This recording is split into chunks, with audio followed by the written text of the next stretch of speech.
12 years.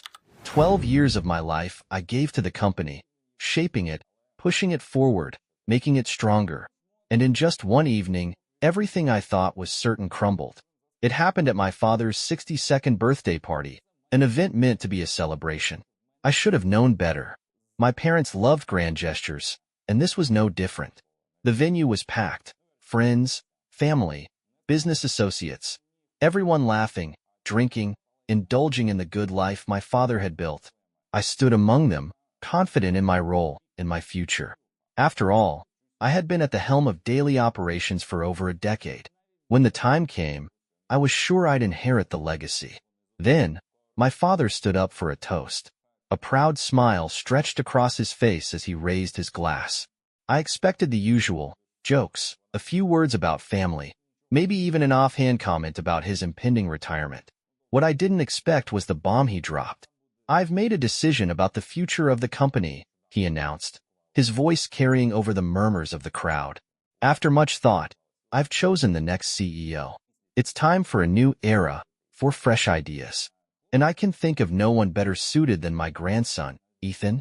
The room erupted in applause, cheers, congratulations. I didn't hear any of it. My ears were ringing. My body froze. My father's grandson. My nephew. Ethan. A 22-year-old kid. I must have misheard. I turned to my wife, but she looked just as stunned as I felt. My mother beamed proudly beside my sister, Ethan's mother, who practically glowed with satisfaction.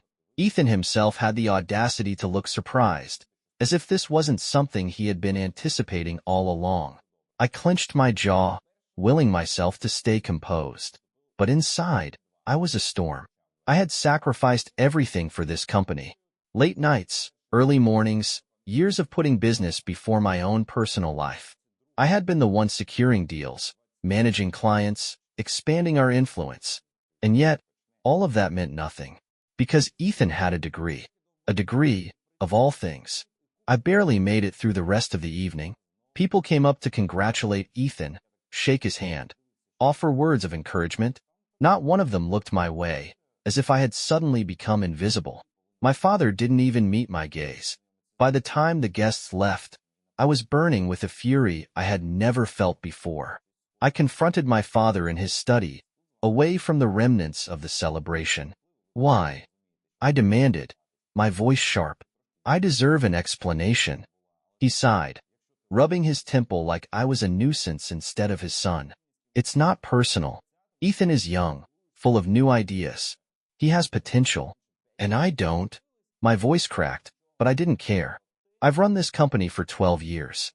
I've put everything into it, and you're handing it over to him?" My father exhaled deeply, as if he were growing impatient. "He has a degree. He understands modern business strategies. You've done well, but it's time for fresh blood. A degree. That damn degree. Like my experience, my dedication, my sacrifices meant nothing in comparison." I shook my head, feeling something inside me break. "I won't stay," I said finally. "I refuse to work under him." My father shrugged. "That's your decision." That was it. No fight, no regret, no attempt to make me stay. So I left. I handed in my resignation the next day. My mother called me, frantic, saying I was overreacting. My father didn't even bother to try and stop me. My sister, predictably, said nothing at all.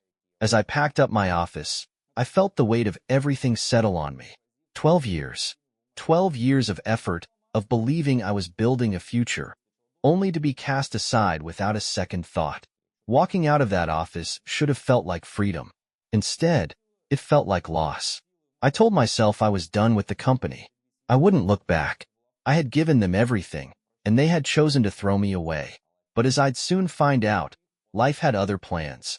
The first few weeks after quitting were a haze of emotions. Anger, betrayal, bitterness. They tangled inside me, keeping me awake at night. I'd spent 12 years dedicating my life to that company, only to be discarded like an old suit that no longer fit the family's vision. But I was done. I wasn't going to waste another second thinking about them. I focused on my next steps, searching for new opportunities. My wife, Emily, was my anchor through it all, reminding me that I was more than just my job. Still, The silence from my parents stung. No calls, no apologies, just nothing. They had moved on, as if I had never been a part of their so-called legacy.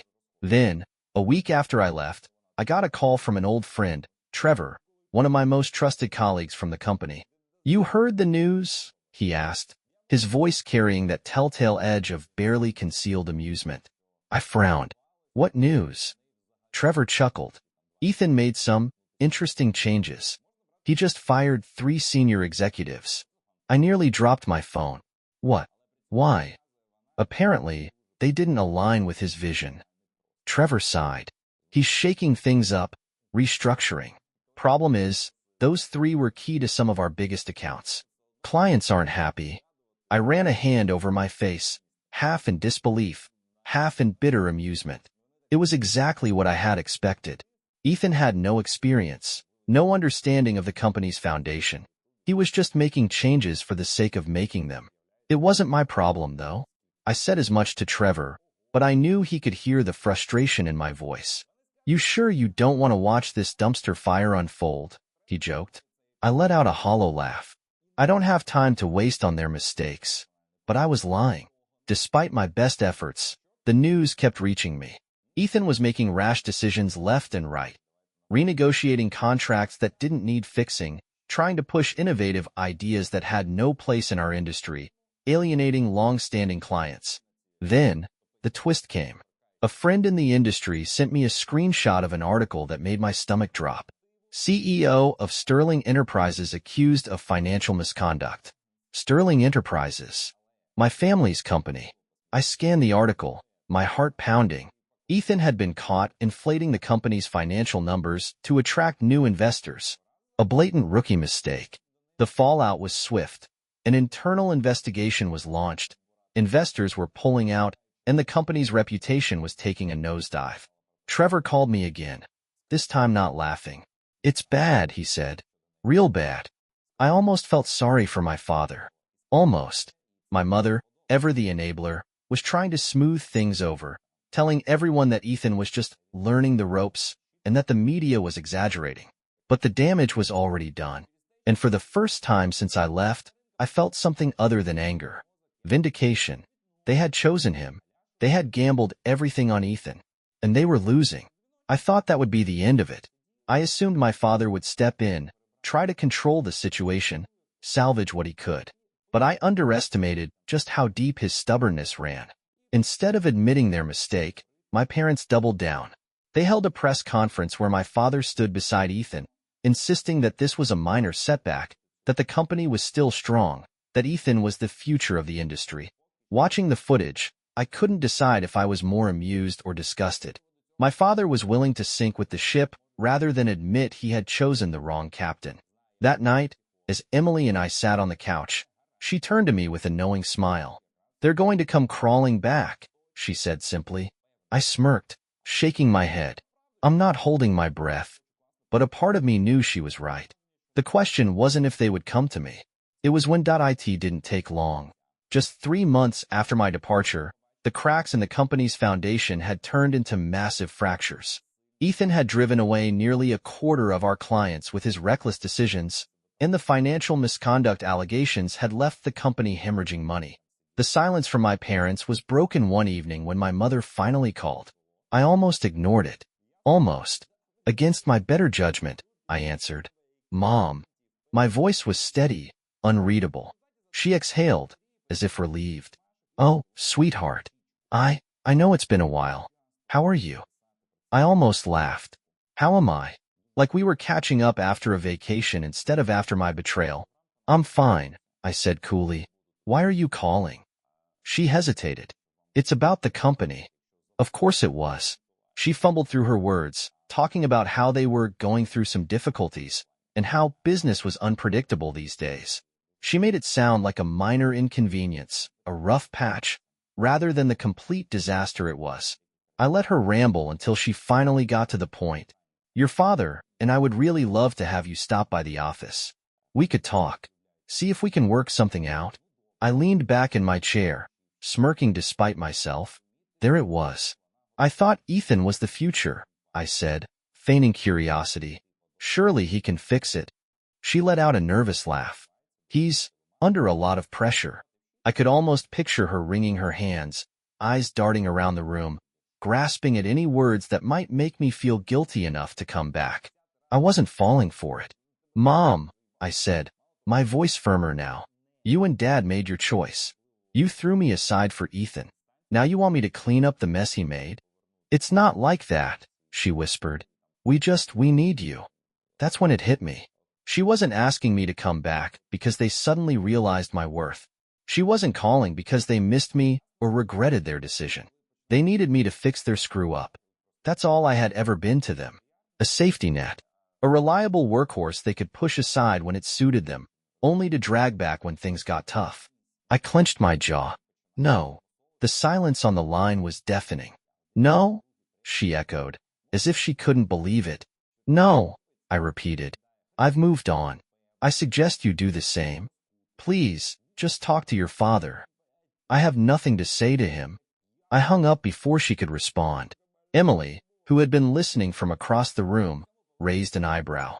Well, they need me, I said simply. She smirked. And I told them to deal with it themselves. A slow smile spread across her lips. Good. And for the first time in a long time, I felt free. But my parents weren't giving up that easily. Not even close. A week later, my father showed up at my house. Unannounced, uninvited, and judging by the look on his face, absolutely desperate. The knock at the door was firm, insistent. Emily and I exchanged a glance. She had a feeling this moment was coming. So did I. I didn't rush to answer. I took my time, savoring the control I had over this situation, something my father never allowed me before. When I finally pulled open the door, there he was. My father stood stiffly on the porch, looking older than I remembered. The sharp confidence he always carried had dulled, his shoulders slightly hunched, his eyes tired. He wasn't the man who had once stood at the head of a thriving business. He looked like a man who had lost control of everything. Son, he said, forcing a smile, as if this was a casual visit. I leaned against the doorframe, arms crossed. Didn't expect to see you here. I figured it was time we talked, he said. I didn't move, didn't invite him in. He exhaled sharply, shifting his weight. I know you've been hearing about what's been happening with the company. I didn't respond. He took my silence as confirmation. It's bad. Worse than I let your mother say over the phone. Ethan is. He stopped himself, shaking his head. He's in over his head. I could have told you that months ago. I waited, letting him struggle with his words. Finally, he swallowed his pride. We need you back. There it was. The 3 words I had imagined hearing over and over again. During those nights, I spent raging at the betrayal. But now that he was saying them, they felt hollow. I tilted my head. Why? His brow furrowed. What do you mean, why? You know the business better than anyone. You built most of it. If we're going to save it, we need your help. Now you acknowledge that I built it? I let out a short laugh. That's funny. 3 months ago, I was just the guy without a degree. Now suddenly, I'm the one who can fix everything. His expression darkened. I never said you weren't capable. You didn't have to, I said coldly. You made it clear that I was disposable. A flicker of something crossed his face. Regret, maybe, or frustration that I wasn't bending as easily as he had hoped. Look, he said, his voice calmer now. I made a mistake. I should have given you that position, but we don't have time to dwell on the past. We have to act now, before it's too late. I could feel Emily's presence behind me, silently watching, waiting. And I knew what she would say if I even considered going back. But the truth was, I didn't need her to remind me. I knew exactly where I stood. I shook my head. No. He blinked. No? No, I repeated. I'm not coming back. His jaw clenched. Be reasonable. I am, I said. For the first time in a long time, I am. His fists curled at his sides, the last remnants of his pride refusing to let him fully accept defeat. This is your family's legacy. No, I corrected. It was your legacy. You made it clear I was never meant to have a part in it. And now, I don't want it. He stared at me, anger simmering beneath his carefully controlled expression. But beneath that, there was something else. Fear. The realization that I was really, truly done. I took a step back and gestured toward the street. You should go. He looked like he wanted to argue, to lash out, to demand that I obey him like I always had. But he didn't. Instead, he gave a sharp nod, turned on his heel, and walked away. As I closed the door behind him, Emily was already there, arms crossed. You okay? I let out a slow breath, then nodded. I'm proud of you, she said softly. I didn't say anything. I just pulled her into a hug, feeling something lift off my chest, because for the first time since this entire mess started, I finally felt free. But my father wasn't done yet, and neither was my sister, because 2 weeks later, I received something I never expected. A lawsuit. They weren't just desperate now. They were at war, and I had expected my father to keep pushing, to try and guilt-trip me, to find new ways to manipulate me back into his grasp.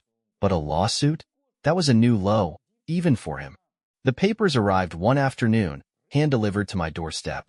At first, I thought it was some sort of mistake, maybe junk mail disguised as something official.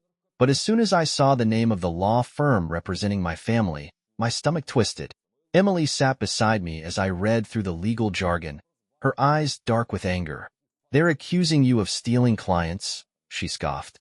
Are they serious? Apparently they were. The document claimed that I had been intentionally undermining their business by taking former clients and employees, that I had been actively dismantling the family company for personal gain. I couldn't help but laugh, not because it was funny, but because it was pathetic. I had done nothing of the sort. I never once reached out to their clients after I left. If anything, I had been actively avoiding anything that would tie me to them. But I didn't need to poach anyone. People had come to me. The clients they had driven away, the employees Ethan had alienated. They were looking for a lifeline, and I just happened to be the one standing there when they jumped ship. I slammed the papers down on the table. This is a joke. Emily placed a hand on my arm. A joke that needs a response. She was right. I wasn't about to take this lying down. I called my lawyer, a sharp-minded woman named Vanessa who had been handling some of the legal work for my new company. She listened to my explanation, then let out a dry chuckle. They don't have a case, she said. You had no non-compete agreement when you left. Clients and employees moving voluntarily isn't illegal. This is just intimidation. So what do? We respond, she said. And we make it very clear that if they push this any further, they will be the ones facing legal repercussions for slander and harassment. I exhaled slowly. Do it. 2 days later, my response was sent, and the moment it landed on my father's desk, my phone rang. It was my sister. I stared at the screen for a long moment before answering. What do you want? I said flatly. She didn't waste time. How dare you? I almost laughed. How dare I? You're the one suing me. You're destroying our family business, she snapped. I knew you were bitter, but this is low, even for you. I rolled my eyes. I haven't done a damn thing to your company, Mia. Ethan did that all on his own. She let out a humorless laugh. Oh, don't act innocent. You think I don't know what you're doing? Sitting back, waiting for everything to burn down so you can swoop in and look like the hero? I clenched my jaw. You're delusional. No, she hissed. You're a traitor. That made me pause. A traitor? I repeated, incredulous. Because I didn't let you and Dad walk all over me? Because I refused to clean up Ethan's mess? You've got some nerve. You walked away, she accused. You abandoned us. I laughed, shaking my head. You abandoned me first. Silence. I could hear her breathing on the other end of the line, but she had nothing to say to that, because she knew it was true. Finally, she spoke again, her voice softer this time. Dad's struggling. I didn't respond. He's not admitting it, but he is, she continued. He's losing everything. And that's when I realized why she had really called. Not to fight, not to argue, to beg. Because despite all the arrogance, all the power plays, all the manipulation, they were sinking, and they knew I was the only one who could save them. I took a deep breath, forcing every ounce of emotion out of my voice. That's not my problem. Her sharp intake of breath was audible. You don't mean that. Yes, I do, I said. I meant it the first time I walked away, and I mean it now.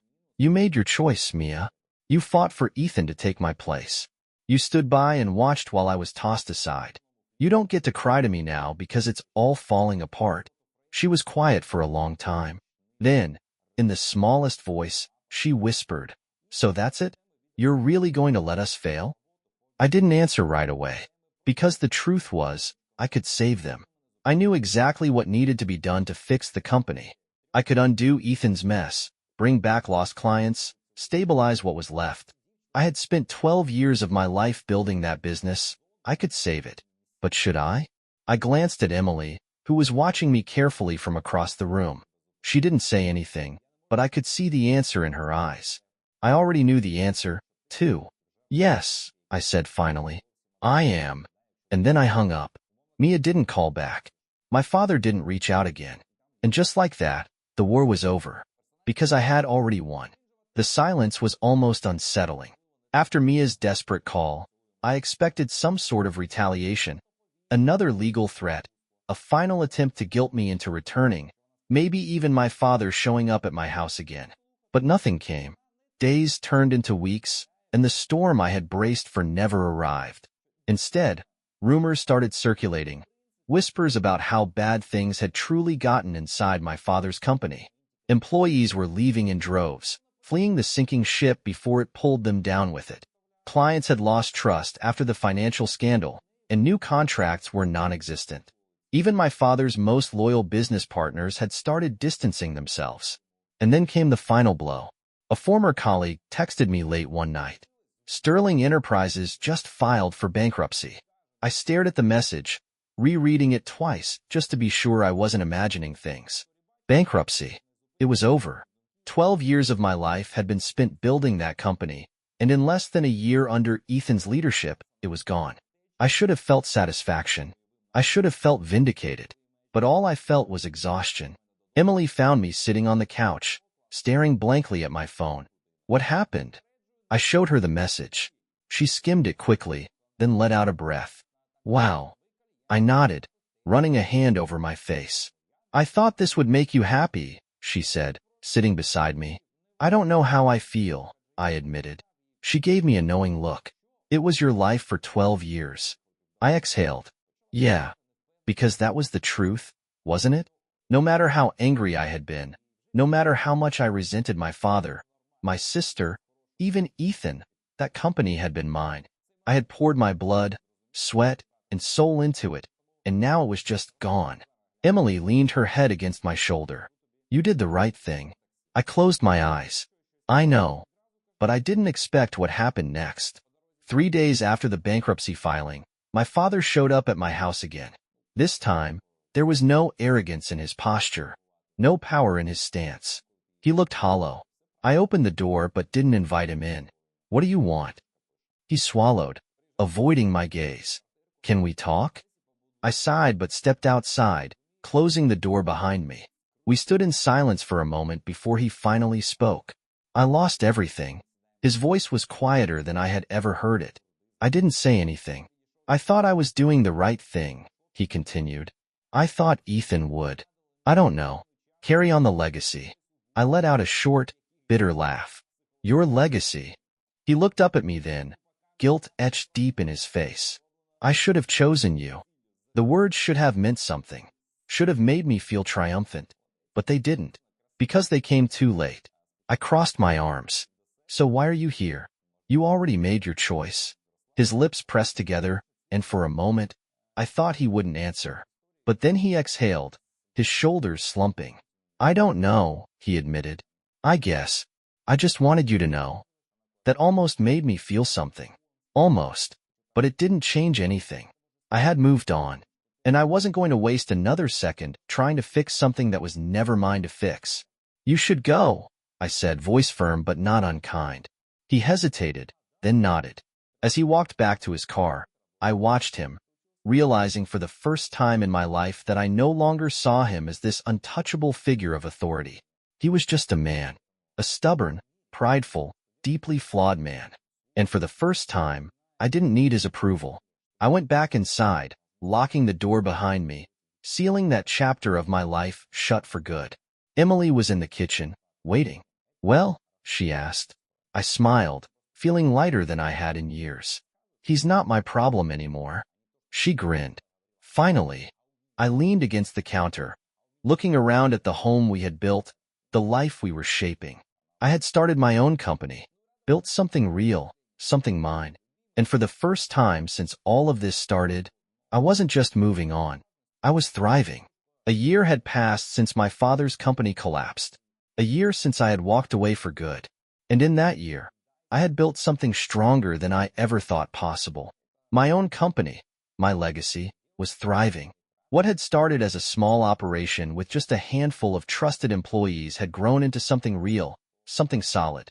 Clients came to me not out of obligation or family ties, but because they trusted me. They valued what I built. And that was more rewarding than any inheritance my father could have given me. One afternoon, as I sat in my office, Emily walked in, holding a thick envelope. "You're gonna want to see this," she said, dropping it on my desk. I raised an eyebrow and picked it up, flipping it open. The sender's name made my stomach clench. Mia. I stared at the letter, hesitating before reading it. Emily perched on the edge of my desk, arms crossed. "Do you think she's trying to pull something?" "Probably." I unfolded the paper, skimming the first few lines. It wasn't what I expected. No threats, no demands, just words. Words I never thought I'd hear from her. I was wrong. I read the letter slowly, carefully. Mia laid it all out. Her regrets, her guilt, the anger she had misdirected at me. She admitted that she had pushed for Ethan to take over not because she thought he was the right choice, but because she wanted to prove that she had power, that she could influence my father's decisions. She admitted that she had let her pride blind her, and she apologized. "You were always the one holding everything together. I see that now. I just wish I had seen it before it was too late." I set the letter down, exhaling slowly. Emily watched me carefully. "Are you going to respond?" I shook my head. "I don't know." And I didn't. Forgiveness wasn't impossible, but it wasn't easy either. And some wounds didn't heal just because the person who caused them finally realized their mistake. But one thing was certain. I didn't need their apologies. I had built my own life, my own future. For years, I had fought for a place in my father's world, never realizing that I was always meant to build my own. And now, I had. Emily leaned down, pressing a soft kiss to my forehead. "You did it." I smiled, setting Mia's letter aside. "Yeah, I did." And for the first time in years, I knew. I had one. Not by taking revenge, not by proving anything to my family, but by walking away, by letting go, by choosing myself. And that was the greatest victory of all.